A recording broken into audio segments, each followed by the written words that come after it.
Ladies and gentlemen, thank you for listening. Thank you for downloading. And thank you for subscribing to the latest edition of the 12 Kyle podcast. I am your boy, 12 Kyle. Man, check this out. On this episode, what I want to talk about is customer service. At the time of this recording, I personally think that customer service definitely isn't what it used to be or what it should be. We are now in the post-pandemic era, quote unquote. And honestly, I think that customer service across the board, whether it be food service, whether it be products and services, I think it's really fallen off. And I don't necessarily know that we'll ever get it back to really what it should be. And I'll give you a couple examples as we move forward throughout this podcast. First and foremost, I think the biggest thing that you have to remember, particularly when talking about a customer service issue, is that, one, it's a business transaction, right? You're providing some type of product. You're providing some type of service. You're providing some type of experience for me. And I, in turn, am paying you for it. Ultimately, what I want to do is I want to get what I paid for. I want to get my money's worth, basically. And if I don't feel like I've got my money's worth, then there's a problem. But I'll be honest with you guys. I've actually come to the point where in some instances, I almost expect the customer service not to be up to par. Case in point, I'll use McDonald's as an example. And I know it's going to sound like I'm picking on McDonald's, but I'm not. Because I'm a kid who grew up, in the 70s, 80s, and 90s. McDonald's was my joint. Like, I've been to McDonald's probably more than, any other place I've ever been in my life when it comes to food places.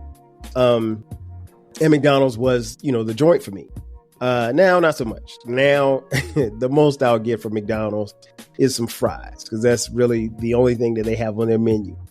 Maybe if I'm feeling good, maybe a grilled chicken sandwich, maybe.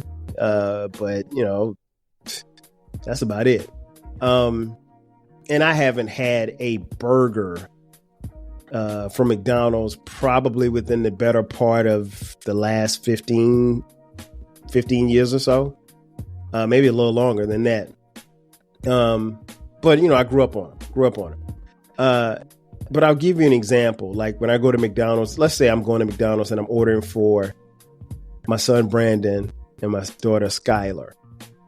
They always get the same thing. Brandon's going to get a bacon quarter pounder with cheese with no pickles. Skylar's going to get a quarter pounder with cheese with bacon with no onions. And I'm going to get fries, right? So if I go to McDonald's today, I am almost positive that if I place that order, I've just gotten to a point where I know that they're going to get that order wrong. Brandon's going to have everything on it. Skylar's going to have no onions, but tomatoes on it. Tomatoes don't even come on the sandwich. So I just know that they're going to get it wrong. So I've gotten to a point where I don't even leave the drive-thru without checking the food to make sure that it's okay, because nothing is worse than ordering your food, which is like something that happened a couple of weeks ago where we ordered the same thing. I get home, Brandon's got fries, Skylar's got fries, but guess who didn't get fries? Yours truly. And that's all that I ordered was a large fry. And by that time, you're at home, you paid for the large fry, but it's $4.50, which is crazy in and of itself, but it's $4.50 down the drain. I mean, I could get back in the car and go back to McDonald's and say, hey, here's my order. I didn't get any fries, but is it really worth the fight? Depending on how you feel. But I expect McDonald's to kind of mess that type of stuff up. But again, it's a business transaction. I'm giving you money. I expect you to get my food order correctly. And I get very frustrated when it's not done. And maybe I shouldn't, but I'll be honest with y'all. I think customer service has really fallen off since the pandemic. And I don't necessarily know that it's going to get any better when it comes to stuff like this. So if you're not getting DoorDash or, some type of food service or something like that, I don't necessarily know that they're going to get your order right.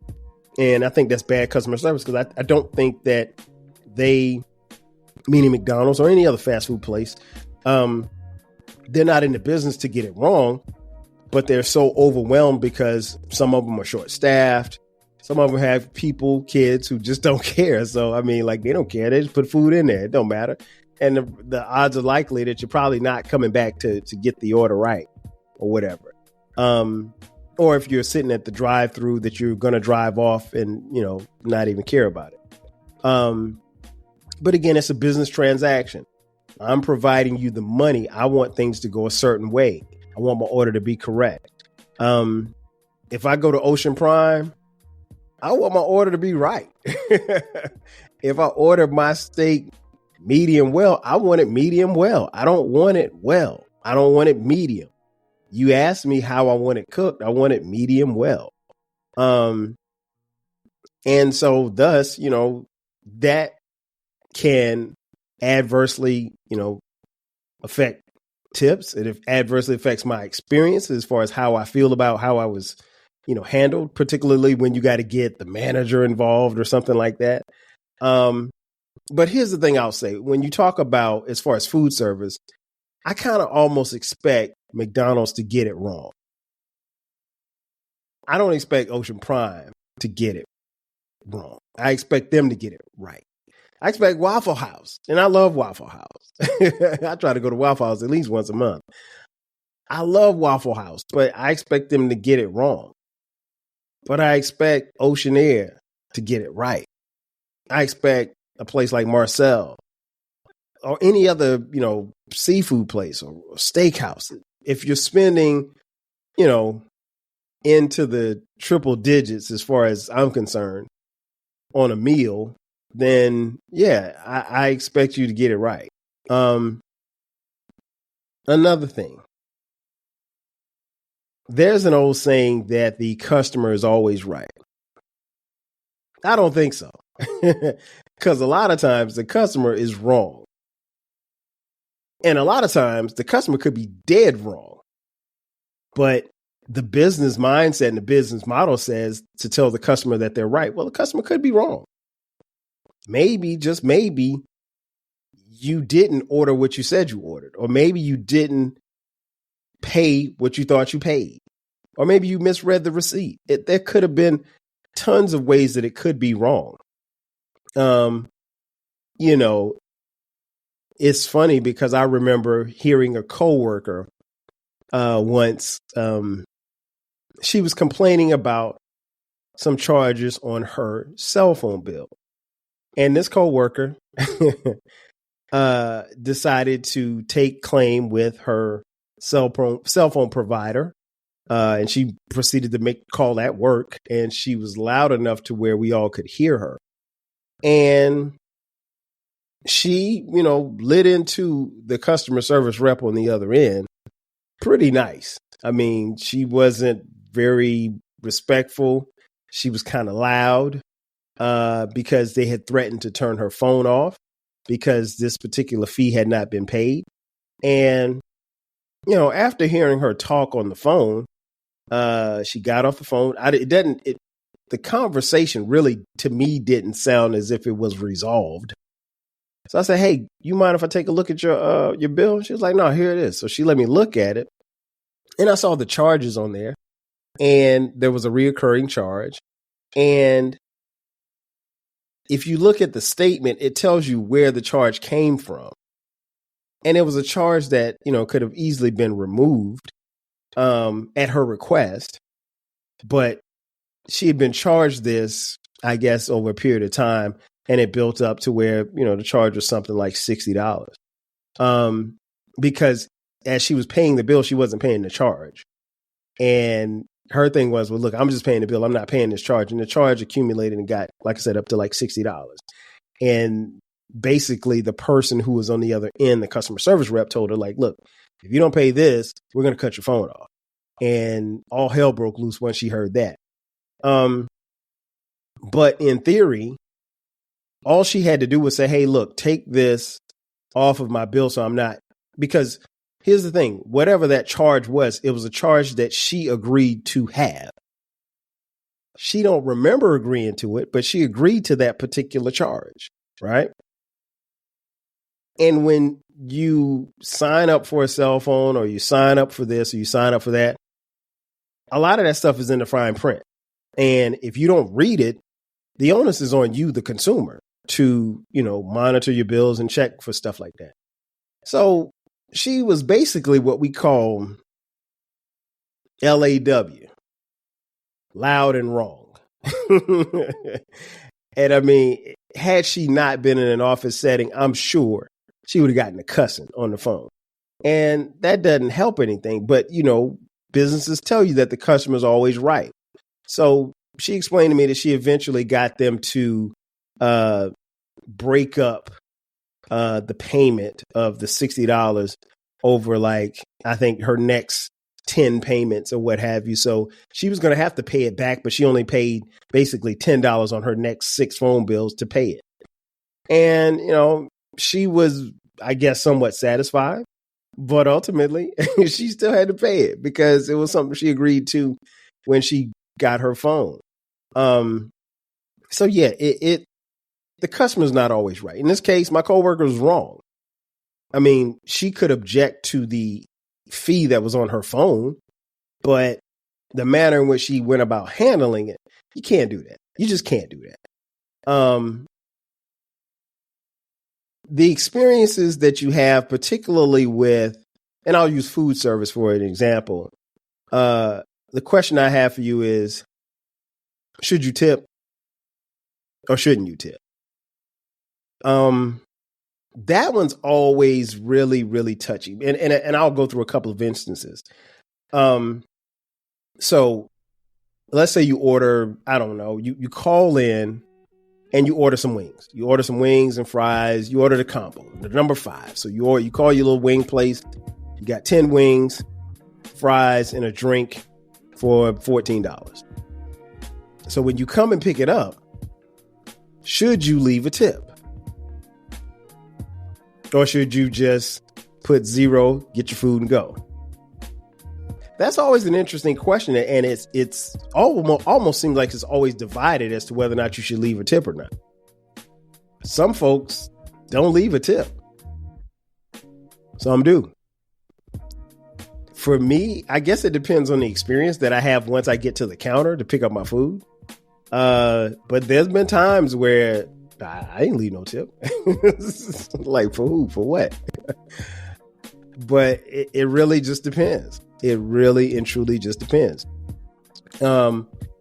Here's what I'll say about tips. Tips are, how your waiters and waitresses make their money.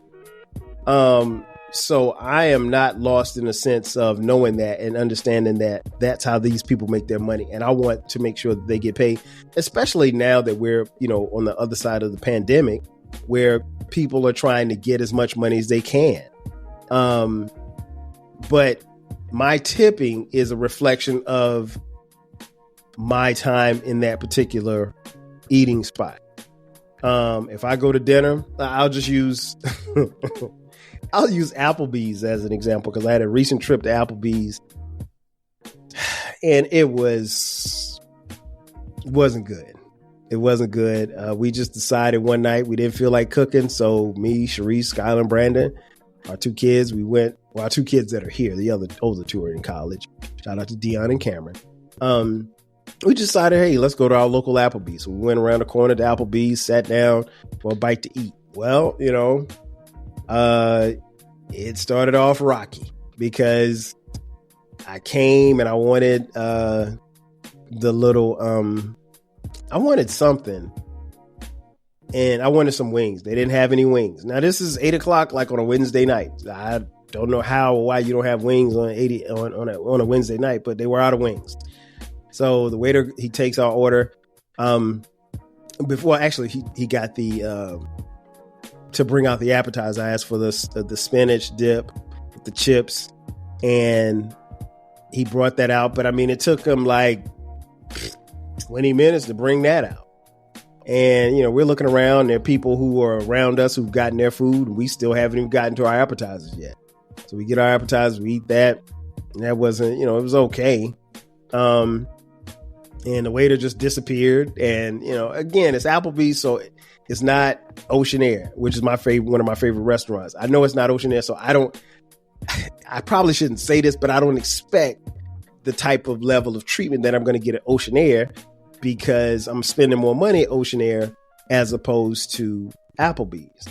And so the waiter comes back and he finally gets the food. Everybody's placed their order. Skylar gets her order. Brandon got his order.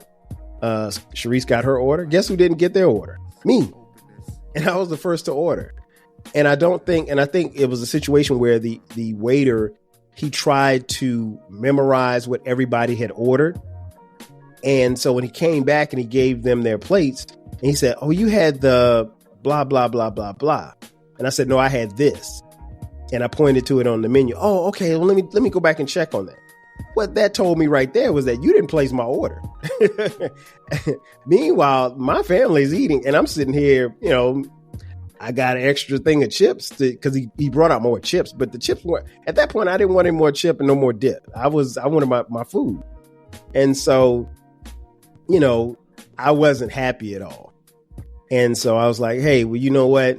Saving grace, I can, you know, I'll do dessert. You know, I normally don't eat a dessert, but I was like, you know what? I want to have a blondie. Let me just have a blondie. My friends have told me about this blondie that is incredible at Applebee's. I never had a blondie before from Applebee's. And so I said, well, hey, guy comes back. He said, hey, would you guys want dessert? Nobody else wants dessert. I said, hey, can I get a blondie? Oh, we're out of blondies. Okay. So my order's jacked up. I'm the last one to eat, and you don't have a blondie, and you don't have wings. This hasn't been a good experience. And so the check came. And I look, and, you know, I'm always the one who, you know, writes the checks, you know, calculates the tip or whatever like that. And Sharice was like, are you going to leave him a tip? And I was like, I'm going to leave him a tip, but it ain't going to be a nice one. And my tip was, it might have been $5. And I was being generous. I mean, because the service was just that bad. It was that bad. And it was hot in there. And here's the thing. It was a Wednesday night and there wasn't a lot of people in there, but it was like hot in Applebee's. I don't know if they turned the heat up or something like that, but it wasn't that cold outside. But it was, I mean, like I'm literally was sitting at the table at one point with the menu, like fanning myself like I had an old Martin Luther King church fan in the church. So, you know, it's like, my experience wasn't good and my tip reflected that. Now, I normally don't take it personal on the person who is serving, but he dropped the ball and he wasn't a good host and he wasn't very attentive. He was kind of he appeared to me like he was going through the motions. He was just trying to make it to 9:00 when he got off. So, I don't have a problem with restaurants that have gratuity included. You know, I don't have a problem with that at all. But, you know, a tip is based on my experience there. If I have a good experience, I'm going to tip. Now, normally I tip 20, 30% off top. But nah, man, I'm not just going to give you my money just because I showed up and you barely gave me my food. No, I'm not doing that at all. And so you have to be mindful of stuff like that. The tip there's no guarantee with the tip. Now, I do believe in tipping. Again, I believe in paying those who serve. Particularly if the experience is a good one. But you earn that tip. Right or wrong, you earn it. And if you don't do enough to earn it, you're not going to get it. As simple as that. Another customer service issue came into play here recently at the time of this recording a couple of months ago. If you guys are on social media, you probably heard the story of the famous TikToker, Keith Lee. Keith Lee is a guy who on TikTok, he's an influencer, if you will. I think he's got like 5 million followers or something like that. Appears to be a really nice guy. What he is, he's a food critic. And what he does is he goes from city to city and he, you know, goes to businesses. And the places that he goes to go eat are more often than not, smaller businesses. A lot of them are black owned businesses, and he gives his reviews. And the thing that has happened, because he's such a big positive influencer, he's been in situations where he's gone to like little mom and pop black owned businesses, and his reviews, particularly if he's gotten great customer service, has created a rush of people patronizing those businesses, and you would see things turn around for that particular business. So the man is out here doing great work. Prior to him coming to Atlanta, I'd never heard of him before, and it's been that's where I live, in the city of Atlanta. And so brother Keith Lee decided to come to Atlanta, and he hit up a few brunch spots. Brunch spots are pretty popular in this city, be it right or wrong. But the thing that's interesting is that, with the brunch spots come a level of scrutiny, a level of foolishness, a level of a little bit of everything, right? And so what Keith Lee normally does is he does not go into the establishment because he's a pretty recognizable guy. He's got dreadlocks. And so, people will, with him being a social media influencer, if he walks in a spot, people know who he is. So he doesn't want the customer service experience to be one where people are automatically catering toward him. He said normally what he'll do is he'll send his family in and they'll order takeout and go eat the food somewhere else. But his reviews are based on how the food tastes and the kind of service that they get as they're ordering takeout. Well, he visited a couple of popular brunch places in Atlanta that he left bad reviews for. And one in particular, I can't remember the name of it, but he talked about how he sent his wife in to order takeout. They told her it was going to be a wait, which was fine. But they were very rude, not accommodating, and just really, really bad customer service. And then the food, when he got the food wasn't good. And so he left a bad review, and all hell broke loose. And so then the owner was trying to call him like, hey, can you come back? So forth and so on. There was another brunch spot where they were also quite rude, and they had all these rules and regulations. Like, you could only be in the establishment for 2 hours. You could only be seated for 2 hours. There was a 1 hour wait. All of this stuff. Some places weren't even taking takeout. Like, you had to be eating in the spot. And so one particular spot, he sent his wife in. They gave her, a hard way to go. He comes in to kind of rectify it, just calmly and peacefully. And they recognize him. When they recognize him, oh, well, no, we don't have we told your wife it'd be a 1 hour wait. We'll seat you right now. And he's like, no, I don't want that. I want to be treated just like a regular person. And, that he talked about that in his review. And I watched a couple of his reviews. The guy's on point. I like him. I don't follow him on TikTok, but I do like him. But a lot of people in this city felt a way about his reviews. And I'm like, we've all been to brunch spots in this city. And I didn't see that he lied about anything.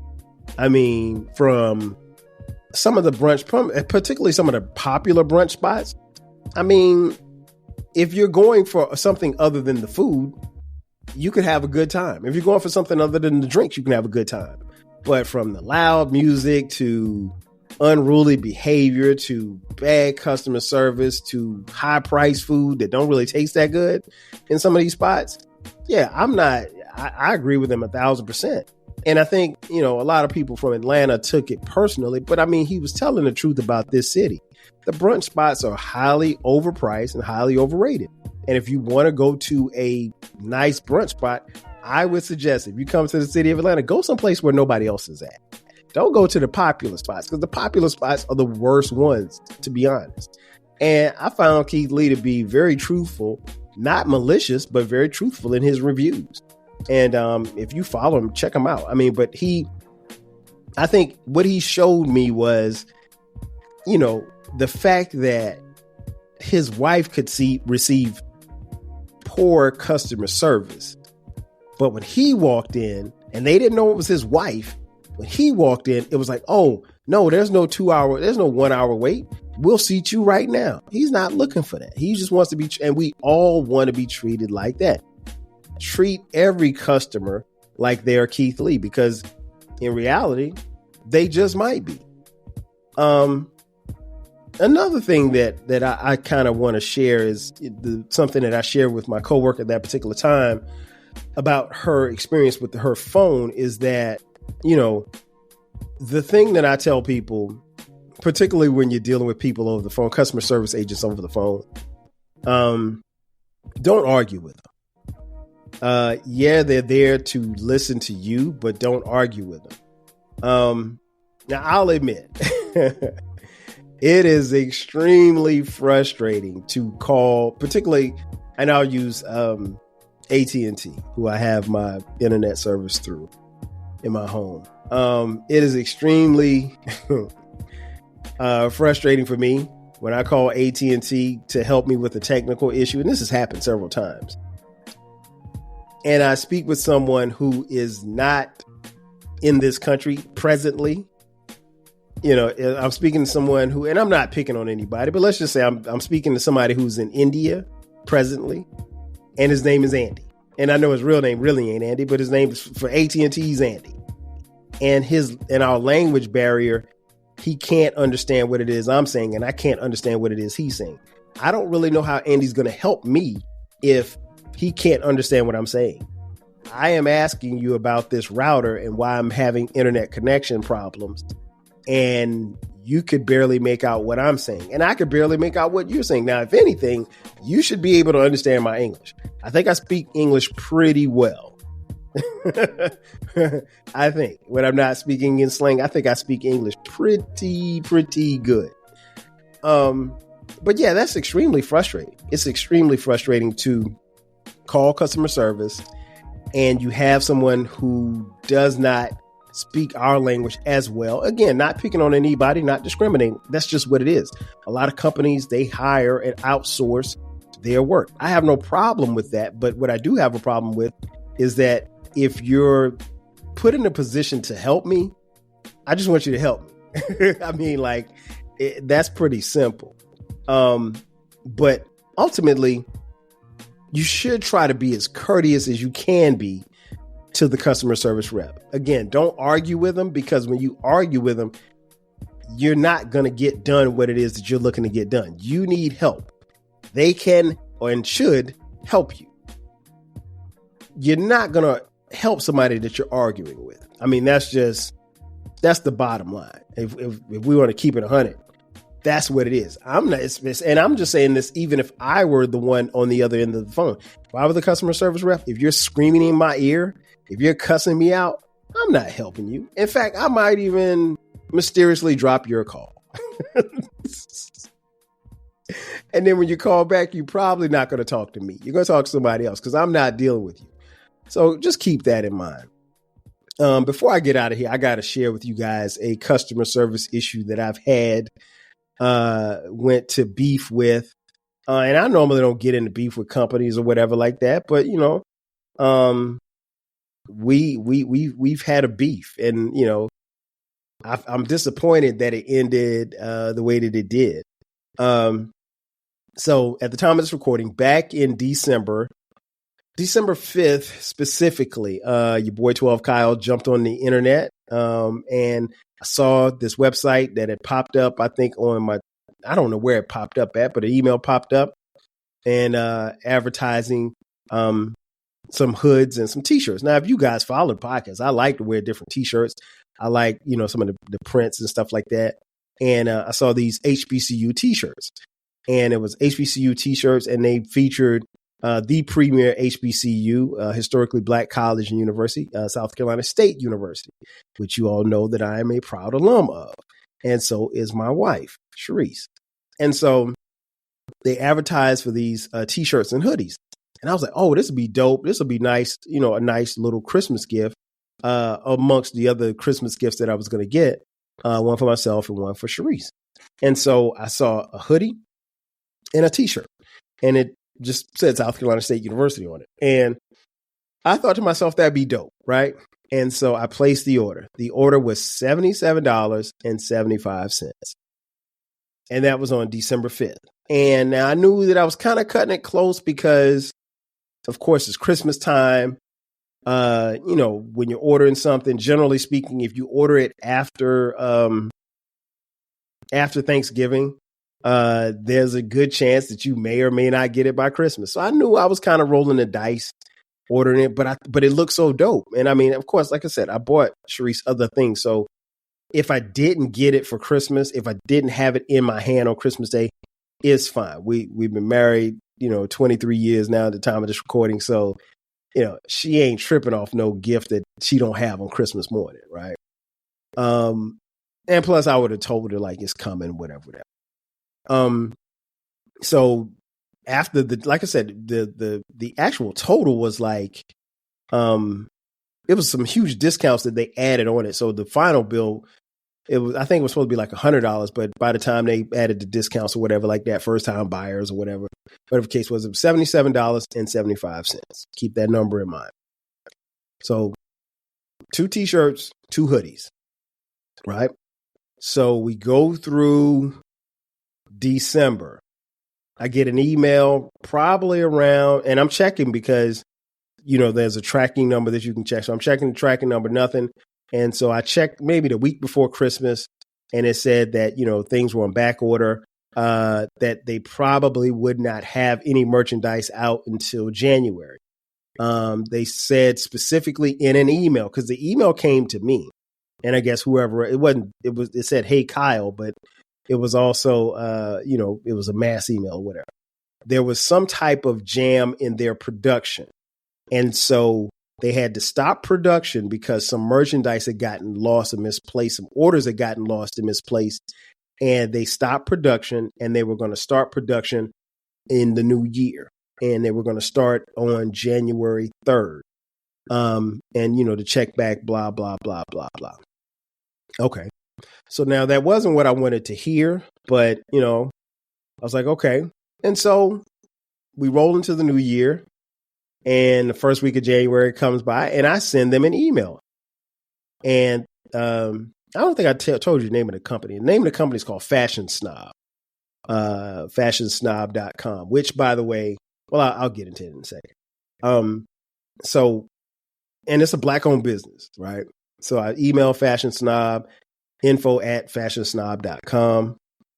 Email them back, hey, just checking the status of this particular order. You guys said that it would be out, blah, blah, blah, blah, blah. What's the deal? No response. Okay. So a week goes by. I send another email. Hey, and the email that I'm sending, I am resending it with the original email beneath it. Hey, I sent this email about a week ago. Haven't heard anything. You guys said that you would be blah, blah, blah, blah, blah, whatever. So then someone responds back, hey, Kyle, we're sorry about it. We had to shut down production. We had to check. We're checking to see if, all the orders, some orders got misplaced, and some merchandise was I can't remember the term they used, but lost basically. They're not sure if mine was, what have you. But we will reconvene and have everything back up and running by January 28th. Okay. So I'm like, okay, January 20th. So they're giving me a date. So I'm like, all right, I'll wait. So again, I wait. No. They said that they would respond to me and let me know when everything was back up and running and when they had gotten my information, my package back out. Again, $77.75. So, and keep in mind, on December 5th, when I placed the order, they took my money. So, and I touched on this on Big Smash's podcast. Shout out to Smash, Bet the House podcast. So I talked about that on the episode. I think it was me, Smash, and Ringo. Shout out to Ringo as well. And so, I knew I was going to have a customer service podcast. So I wanted to wait until this was resolved until I recorded this episode, because I wasn't sure how this was going to be, because I really, really wanted the shirts and the hoodies. And so I also understand too, Black-owned businesses, it doesn't necessarily behoove me to use my platform as far as my podcast or my social media to, you know, publicly destroy a brand. But at the same time, $77.75 does not grow on trees. I'm not into throwing away money. I believe in investing my money, and I believe in Black businesses, and I believe in supporting them. You guys have seen me on here. I have sported a hoodie from Baylorism, my boy Baylor, and a t-shirt from the Too Much Game podcast. Shout out to Uncle Dolomite. So I believe in supporting Black-owned businesses. I believe in supporting those brothers, and I will continue to do so. But anyway, so back to Fashion Snob. So probably it was right around Valentine's Day. I sent him another email. Hey, this is my 4th email. I haven't heard anything. What's going on? Please respond and let me know what's happening. Another week go by, no response. And every time that I send them an email, because their account is set up in the shop app, they, I guess, check to see the shop app. So you get a notification that it was checked on the shop app. So someone's seeing my emails because they kept checking the shop app. Now, if you go on the app and then you go to the Postal Service link, on January 3rd, a label was created saying that it was to be shipped to the Postal Service. But it says at the bottom, a label has created waiting on the merchandise from the merchant, meaning that they created a label to send my stuff.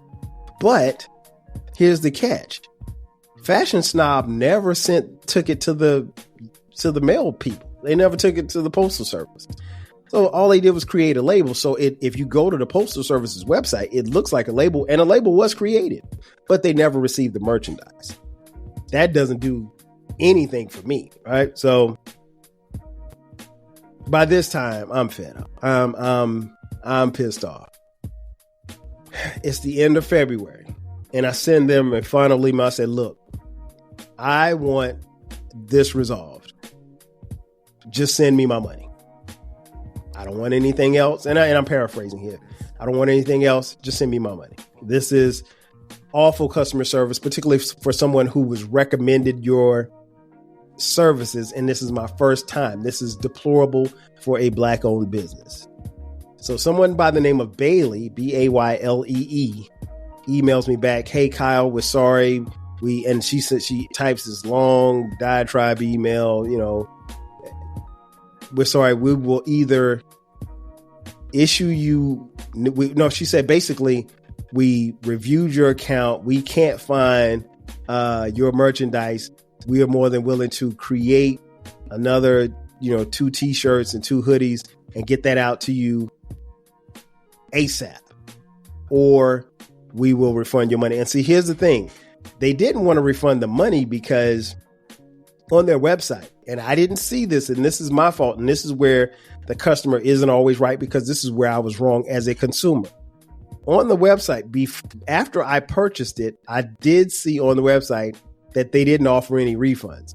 If something was wrong with the merchandise, if a letter was misspelled or something was whack, like, they could give you a credit or they could provide it for you again, but you weren't going to get your money back, right?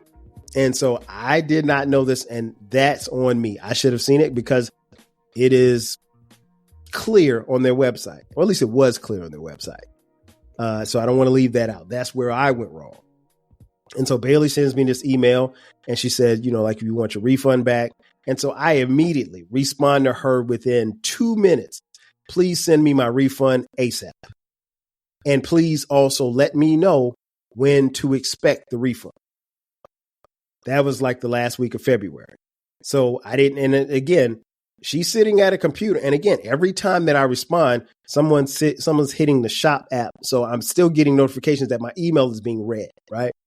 And so I get another notification. So Bailey doesn't respond. So then a couple of days ago, at the time of this recording, I go to email them again to say, look, I'm tired of playing with y'all. Now, granted, I'm not going to sue you over $77.75, but I am beyond pissed off. Like, this is it's utterly ridiculous at this point.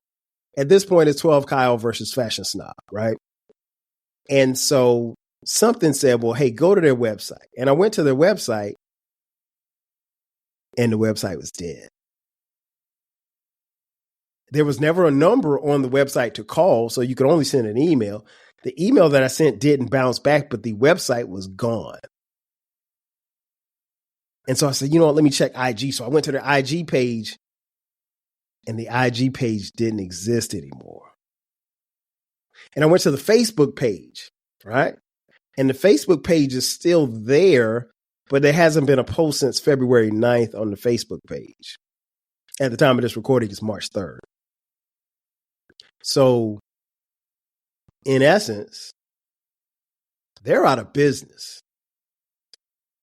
That 77.75 is never coming back.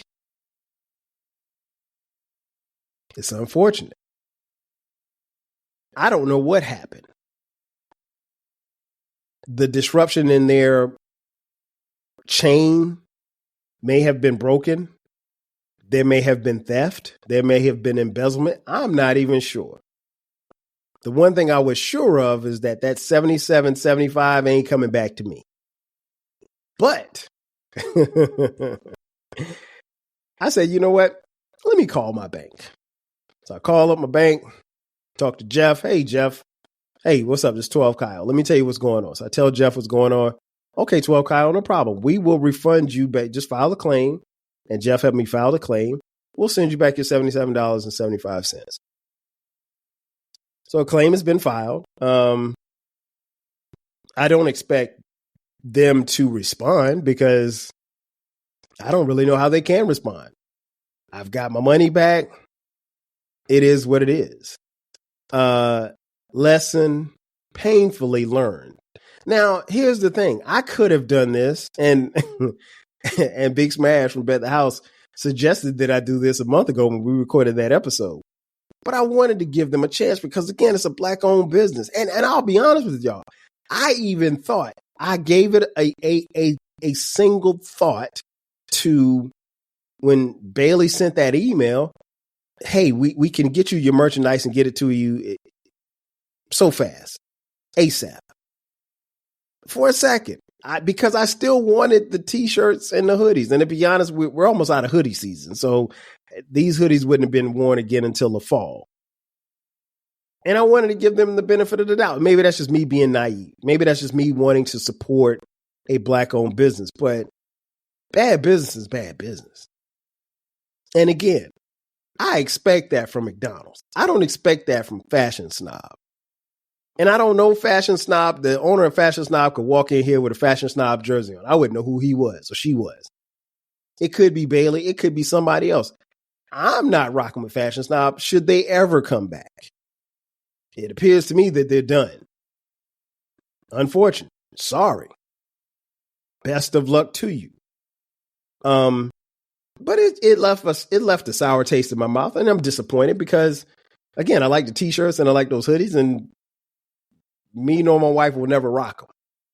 And I'll be honest, if Fashion Snob sent me those tomorrow, I'd kindly put it back in a package and send it right back to her because I don't want it at this point. Even if you gave it to me in essence for free, I don't want it. I don't need it. You know, you made it like this. You created this. And so you'll have to wear this. I'm not wearing it, and I'm not going to represent your company because the first thing somebody's going to say is, well, hey, where'd you get that T-shirt from? And they definitely would say, hey, where'd you get that hoodie from? And see, that's how we build brands, and that's how we build businesses. If somebody sees me in a Baylerism hoodie, I expect them to say, hey, that is a dope hoodie. Where'd you get that from? And you know what I'm going to say? I got it from my boy Baylor. He is a up-and-coming designer. Here's his website. Hey, where'd you get that T-shirt from? Oh, I got that from Uncle Dolomite. You heard of him? You never heard of him? Oh, Uncle Dolomite from the Too Much Game podcast. That's the homie from LA. Oh, check out his website. He got some nice stuff on there. Check it out. Buy something. Hey, and I tell you what, when you buy something, tell him that I sent you. Not that I'm going to get a discount, but I want him to know that I'm referring people to him. That's how we build businesses. That's how we build brands. That's how we build pride. That's how we build a black dollar. But just because you black, I'm not going to let you hustle me. I'm not going to let you get over on me. I'm not going to let you go just stomp me out like I'm nobody, because I'm not. And to be honest, I'm not going to let McDonald's do it either. I have $1 and my dollar is worth a lot of money. My $1, because it's a black dollar. Black dollars have so much power. We don't even know how much power we have in this economy. We move needles. We move culture. But at the end of the day, you can't be satisfied with poor customer service. My dollar demands that you give me the product that I'm paying for. My dollar demands that you give me the service that I'm paying for. If not, I will take my dollar elsewhere. And I'm perfectly fine with that. And that's the thing that businesses have to understand. But now, if you can take if you can take an apparel company like Gucci and put on a model with black face and put it on your advertising budget and advertise, and then there's a huge uproar and people, oh, I'm not buying Gucci anymore. I'm not buying Gucci anymore. And then you issue an apology. And then 6 months later, black folks are back to buying Gucci. Then you haven't done anything. And for those who were yelling at the clouds, you wasn't doing anything either but yelling, because you back in line at the Gucci store buying stuff. I'll never buy anything Gucci. I'm not into designer fashion, but they don't make stuff for me. That goes for Versace. That goes for any other high-end brands with A's and E's that you can't pronounce. Balenciaga don't make shoes for me. I'd rather put on a pair of Air Jordans. I mean, no knock to anybody that does. They don't represent me. And I don't represent them. And the one time I tried to represent for Fashion Snob, they didn't come through. And I don't feel foolish. I feel like I did the right thing. I mean, I held out as long as I could, but I got my money back, so we good. I don't have to get another I'm sure I'm never going to get another email from them. I'm sure that they're not going to see this podcast. And if they do, cool. They can call me. Hell, we can come on the podcast and talk about it if you want. No, I'm just joking. You're not coming on the podcast. We ain't that cool. But it's unfortunate. And it appears that the business is out of business. And hopefully, and I did go to their Facebook page and I did see that there was someone else who on the last post that they made a comment of they purchased something in December and they were waiting on it as well. And it was February. And eventually they got it, but I ain't get mine. So it is what it is. In conclusion, customer service is very important. How you treat people, the service that you perform is very important. It's important to your bottom line. It's important because what happens is when you don't treat people fine or good, they can go to the internet and say what happened. They can leave Yelp reviews. They can leave bad reviews. They can tell the world. It's not just how it was like in the 80s. All we had was word of mouth. So what happened to me at Fashion Snob could have happened to anybody. I couldn't tell the world about it because I don't have contact with the whole world in 88. In 2024, I do. And so, you have to be mindful of the fact that you want to provide good customer service. Because if you don't provide good customer service, ultimately, you're going to run out of customers. That's going to do it for me. Ladies and gentlemen, thank you for checking out this edition of the 12 Kyle podcast. Be sure to subscribe to the podcast. The podcast drops every Thursday at midnight. From time to time, we drop bonus episodes on Sundays at midnight. If you're on social media, follow us. 12 Kyle podcast on Twitter X, Facebook, Instagram, and TikTok. TikTok is only 12 Kyle podcast. The podcast drops.